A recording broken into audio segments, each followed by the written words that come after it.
President Trump took to Twitter last night, or yesterday afternoon rather, and this is what he had to say. He said, North Korean leader Kim Jong-un just stated that the nuclear button is on his desk at all times. Will someone from this depleted and food-starved regime please inform him that I too have a nuclear button, but it is much bigger and and more powerful than one of his, than his, and my button works. Okay. Again, so there's always a course of contrarians who immediately jump and say, why are we paying attention to his tweets? My friends, this is the president of the United States directly talking to a leader of a nuclear armed state, and whether or not they have a massive nuclear arsenal is irrelevant. They do have nuclear capabilities.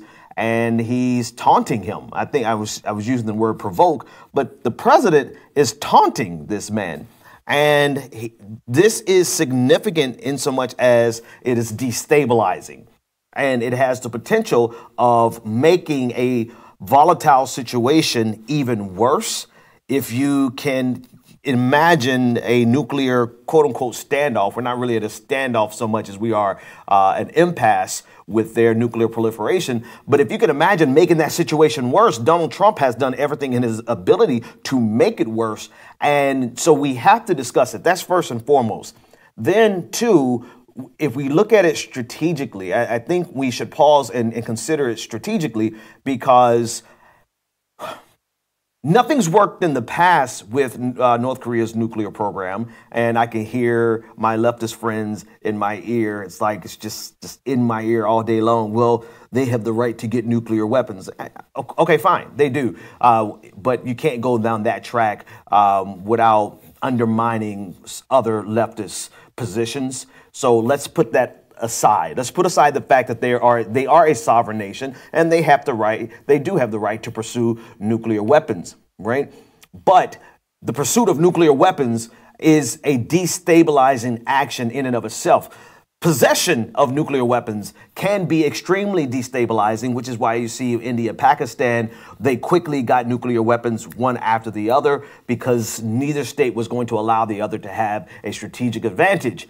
And so this creates a problem for South Korea. Now, on the backdrop of all this, North Korea and South Korea yesterday announced that they are going to reopen their hotline, essentially their ability to talk directly and to stave off disaster. This is something that they cut off in previous months, and now this is something that they're trying to reestablish, which is a move in the positive direction.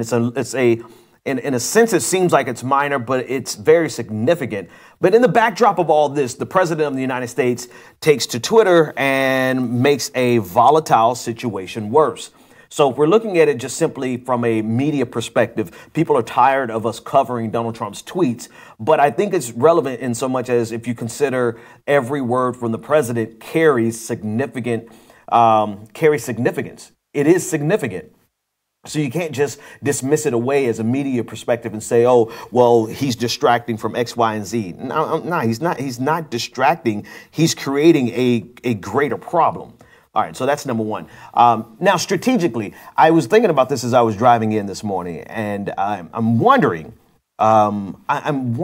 if Donald Trump's recklessness can actually produce different results in the positive column, right? I have to say it like that because I don't want to just say positive results, because I'm not sure that it would just directly yield positive results. But his destabilizing recklessness is a completely different approach to foreign policy than we've seen any other president in almost our lifetime, or hell, in the history of the United States for that matter.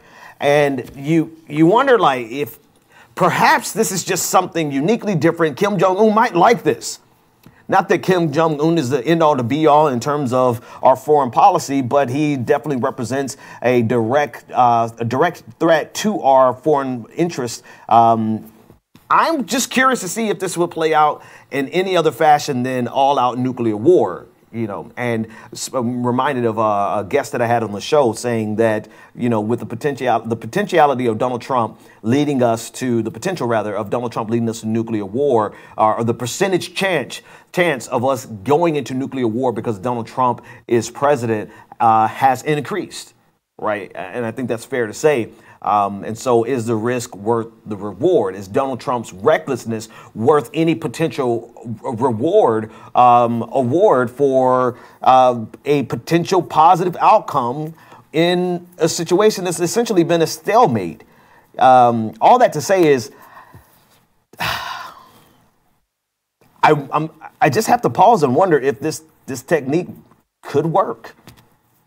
This is not a positive glance on Donald Trump. I don't have to, you know, speak favorably of him to actually analyze what he's doing. Could his reckless cowboy behavior, particularly in North Korea, and I want to absolutely depart from him when it comes to Iran. And I want to share a tweet that he was speaking about Iran this morning that completely, I think, is reckless and dangerous. But with regard to North Korea, I mean, maybe it takes a crazy person to connect with another crazy person. Maybe they're kindred spirits, Donald Trump and I don't know. It's possible, right? And I hear the audience laughing, but I had to consider that as I drove in, and I wonder, we really won't know. The risk is extremely high. The potential outcome is devastating to humanity as we know it.